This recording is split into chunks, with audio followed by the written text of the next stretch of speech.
Alors bonsoir Inès, merci d'avoir accepté notre invitation et puis merci de nous avoir permis de vous sortir du lit, puisqu'il est actuellement environ 5 heures du matin en Corée du Sud. Est-ce que vous m'entendez bien Inès? Oui, je vous entends. D'accord. Merci. Alors, Inès, on est content vraiment de vous avoir ce soir. Et puis, ce sera l'occasion également pour tous les téléspectateurs ivoiriens qui ne vous connaissent pas forcément, eh bien, de mettre un visage sur un nom. Alors, on va parler un petit peu de votre carrière, Inès. Comment est-ce que vous avez débuté votre parcours de footballeuse? Déjà, je vous remercie. Ma carrière a débuté dans ma région, dans ma ville natale, Diglo. Voilà, c'est là-bas que j'ai débuté, dans un centre de formation avec les hommes. C'est de là-bas je suis arrivée à Abidjan, dans le club de la Juventus de Yopougon. Voilà. D'accord. Alors, à la Juventus de Yopougon, entre 2010 et 2013, Exactement. voilà, quel souvenir est-ce que vous gardez de ce début de carrière en club? Ah ouais. Les souvenirs que je garde, du coup, je peux dire, mes premières années avec la Juventus, c'était pas facile parce que c'était ma première fois de compétir avec les femmes. Parce qu'à la base, je faisais des compétitions avec les hommes. Dans le centre de formation, j'étais la seule fille parmi les hommes. Mhm. Donc, ma première fois d'abord, une citadine qui vient en ville, voilà, pour jouer le championnat. Voilà, c'était une nouvelle découverte pour moi. Voir les filles qui savaient jouer au foot comme moi. Donc, voilà, c'était une grande expérience pour moi. Mhm. Dans cette même année, en 2010, je crois bien, j'ai été même appelée en présélection avec la sélection féminine en 2010. Là même, je n'ai même pas pu terminer parce que j'avais vraiment peur en fait. Ouais. C'était ma première fois de jouer avec les femmes, je n'étais même pas à l'aise. Ah bon, hein? Voilà, je n'étais pas à l'aise avec les femmes parce que j'avais l'habitude de jouer avec les hommes. Du coup, je suis retournée à Guiglo, dans ma ville natale. Et après ça, j'ai été encore rappelée pour une seconde fois, voilà, avec le président Émile Gosset, président de la Juventus, qui m'a rappelé pour que je puisse faire partie de son écurie. Et c'est au-dessus de cela que voilà, j'ai intégré même la Juventus de Yopougon en 2011, Mhm. voilà, où on a été même on a été championne, on a été championne en 2011, 2012, et c'est là maintenant j'ai intégré même l'équipe nationale D'accord. officiellement, voilà, Ok. jusqu'à aujourd'hui. Ok, alors c'est vrai que vous avez eu une belle carrière qui vous a emmené en Serbie, en Russie, en Turquie. Aujourd'hui, vous êtes en Corée du Sud. Vous évoluez au sein du club Gyeongju. Alors désolé pour la prononciation, en deuxième division. Comment vous êtes arrivé dans ce pays et dans cette équipe? Comment je suis arrivée dans ce pays? D'abord, à la base, comme vous avez dit tout à l'heure, je jouais en Russie. Après, j'ai joué même en Turquie, voilà, dans le club de Beşiktaş. Mhm. Voilà, en 2016. J'ai eu à faire 6 mois là-bas. C'est après ça que je suis venue en Côte d'Ivoire, par le bien de mon manager, qui a eu l'option de l'Asie, la Corée du Sud. D'abord, mais il y avait le club de Dijon en France, où je devais aller. Mais là-bas, le contrat n'a pas pu être effectué parce qu'ils ont refusé le visa. Du coup, il y avait la seconde option d'aller en Corée. Déjà, à la base, quand on dit l'Asie, on se focalisait seulement que sur la Chine. Déjà, la culture et tout, j'avais vraiment peur. Mais après, je me dis, quoi, étant africaine, voilà, on est déjà formé déjà dans la tête. Donc, j'ai dit, pourquoi pas et tenter cette expérience. C'est comme ça que je suis arrivée en 2018 en Corée du Sud. D'accord. Avec mon premier club qui était Kanjun. Voilà. D'accord. Alors Inès, je voudrais qu'on parle un petit peu de votre saison. Comment ça se passe, ça? J'ai pas compris, vous dites? Votre saison, comment elle se passe? OK. Ah, ma saison ici, ça se passe vraiment très bien. Là, nous sommes déjà vers la fin du championnat. Nous sommes au play-off. Voilà, nous devons jouer la finale des play-offs. Officiellement, il a terminé premier de mon championnat. Il a terminé premier de mon championnat. Voilà. Donc, nous attendons les play-offs de la finale qui va débuter le 15, excusez, le 19 novembre au 25 novembre.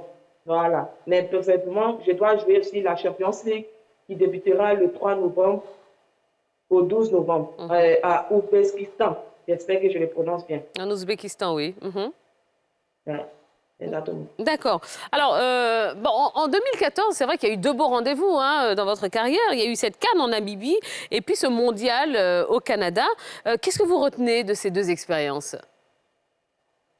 Ah ouais, ça vraiment, c'est une grande expérience. C'est vraiment dit parce que pour l'équipe nationale féminine, à cette époque, en tout cas moi, ma génération je peux dire 2012 à 2014 à 2015, on a tellement bossé dur que voilà, personne n'y croyait en fait. Mais nous, personnellement, on y croyait parce que on s'est tellement donné les moyens. On a travaillé dans l'ombre, on a travaillé durement. À la base, même la sélectionneuse, quand elle est venue en 2010, elle avait son objectif, c'est de faire de nous des professionnels. Et du coup, je la remercie beaucoup pour ce mental-là qu'elle nous a donné. Voilà. Parce qu'il fallait ça, en fait, au sein du football féminin. Donc, on a travaillé dur. L'expérience, c'était quoi? C'est qu'en 2012, on a participé pour la première fois, on a été éliminé au premier tour. Et en 2014, on s'est dit quoi? Les filles, c'est quand si on arrive au premier tour, c'est qu'on parle au deuxième tour. Et voilà. Du coup, on a foncé, on a terminé troisième. Pour moi, personnellement, c'était une belle expérience parce que là-bas, voilà, j'ai été nominée, je crois, à 2 fois meilleure joueuse de match. Et à la demi-finale contre le Cameroun aussi, voilà. Je marque le but égalisateur, voilà, en prolongation. Et voilà, c'est là où on nous élimine. Et voilà, je peux dire, voilà, c'est une grande expérience. Parce que c'est au vu de cela que même j'ai été approchée par le manager avec qui je travaille aujourd'hui. Oui. Voilà, ça fait 10 ans maintenant que je travaille avec ce monsieur qui est un Bulgare, un Russe aussi. Voilà. D'accord. Donc voilà, Ok. la CAN a été vraiment bénéfique pour moi. Et puis la Coupe du Monde surtout, c'était une grande expérience. La première fois de voir le pays canadien, waouh, dans tous ses contours en fait. La Coupe du Monde, c'est un truc de waouh pour un footballeur. Ouais. D'accord. Alors, Inès, vous savez hein, que l'actualité du moment, c'est justement le forfait de la sélection féminine pour les éliminatoires des JO 2024. Vous, en tant que footballeuse, comment vous avez pris cette nouvelle? Est-ce que vous êtes surprise ou pas? Ah ouais, je suis surprise. Sincèrement, j'ai été surprise parce que, au vu même de cette nouvelle, j'ai eu à faire un live voilà, sur mon post Facebook où j'ai dit mon ras-le-bol parce que vraiment, c'est pas normal. Parce que cette sélection, là où elle est arrivée, elle, elle doit être même vraiment au sommet. Parce que avant, personne ne connaissait. On a travaillé seul. Et là où nous sommes arrivés aujourd'hui, on a déjà participé à 2 CAN, à une Coupe du Monde. Je pense que c'était l'opportunité pour la fédération même de mettre encore les moyens plus pour pouvoir pousser cette sélection féminine-là. Parce qu'on a des professionnels. Avant, on n'avait pas de professionnels. C'était compliqué. Je me rappelle que quand on jouait en 2014, 2012, on n'avait même pas de professionnels. On avait seulement que 2 professionnels. Je me rappelle, Naïs José et moi. On joue actuellement dans le même club. Vous voyez, on était seulement que 2 professionnels qui jouaient en Russie à l'époque. Aujourd'hui, on a plus de 15 professionnels en sélection féminine de Côte d'Ivoire. Donc, je me dis que la fédération devait au contraire miser sur cette catégorie-là. Mais, Vraiment, mais pour ma part, c'est... alors, Inès, selon vous, hein, on voudrait bien avoir votre point de vue. Aujourd'hui, quelles sont les difficultés hein, de cette sélection nationale féminine? Ah, la difficulté actuellement, je me dis que c'est les moyens. Voilà. Parce qu'une sélection a droit à avoir des matchs amicaux, que ce soit à l'extérieur. Parce qu'aujourd'hui, cette sélection féminine ivoirienne joue seulement que les matchs amicaux avec les centres de formation masculins.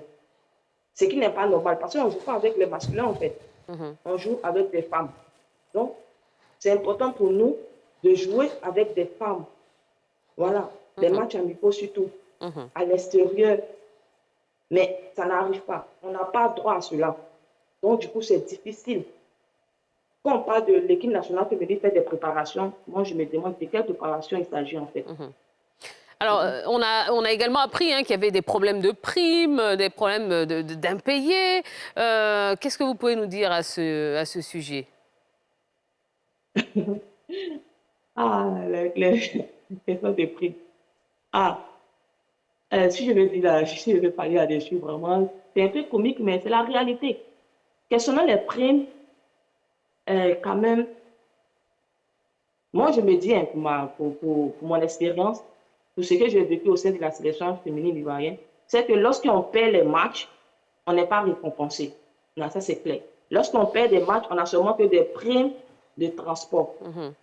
Mais lorsqu'on gagne les matchs, voilà, on nous récompense comme il se doit. Donc, c'est sur ça, je peux m'arrêter. D'accord. Alors, bon, ça fait quand même quelques temps qu'on ne vous voit plus en sélection. Est-ce qu'un retour dans l'équipe nationale est envisageable pour vous, Inès?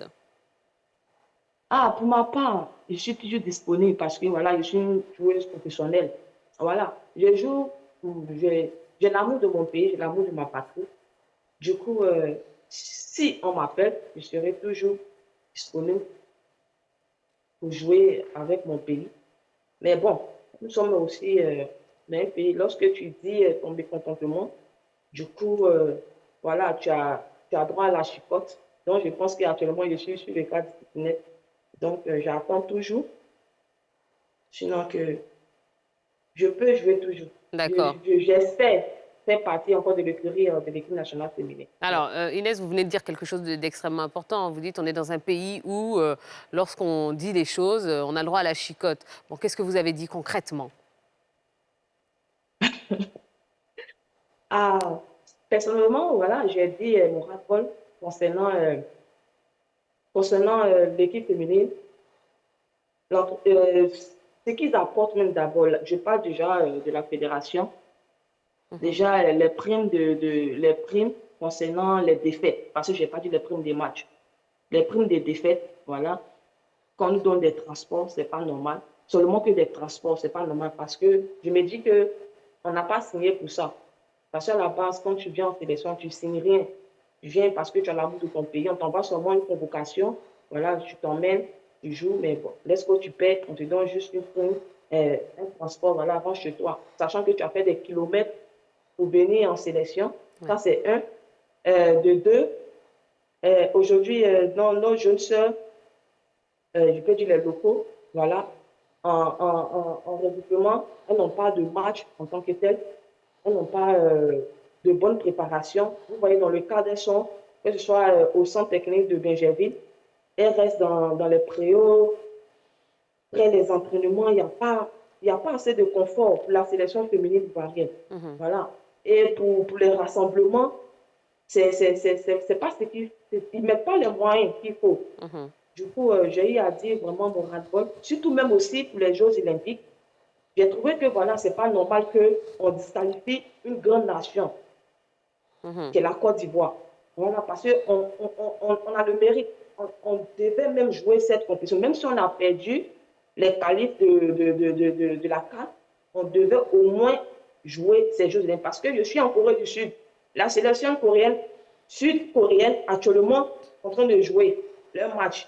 Voilà, j'ai plus de 10 joueuses qui sont en sélection féminine de Corée. Elles sont actuellement dans les compétitions. On me demande, mais pourquoi tu n'es pas encore allé chez toi? Je dis, j'avais honte en fait de dire que mon pays était disqualifié. Parce qu'ils vont me demander des raisons. Du coup, je me suis limitée à ça pour dire non, on ne joue pas, c'est tout. Voilà. Mais vraiment, j'ai eu mal au cœur. J'ai eu mal au cœur de ne pas voir mon pays aller à cette compétition-là. Parce que ça peut arriver qu'on perd à la CAN, mais ça peut arriver qu'aux Jeux olympiques, on peut surprendre tout le monde. Voilà. Donc, voilà, c'est un peu ça. Eh bien, très bien. Ben, merci beaucoup, Inès Tia. Merci d'avoir répondu à nos questions. Et puis, on vous souhaite vraiment de faire une excellente fin de saison avec votre club en Corée du Sud. Et on espère vraiment vous retrouver assez rapidement en sélection. Voilà, on a besoin de joueuses comme vous. Allez, merci beaucoup. Bien. Bonne soirée. Non, bonjour, puisqu'il est 5 h du matin. Voilà, allez, bonne journée. Ok, bonne soirée à vous. Merci bien, merci.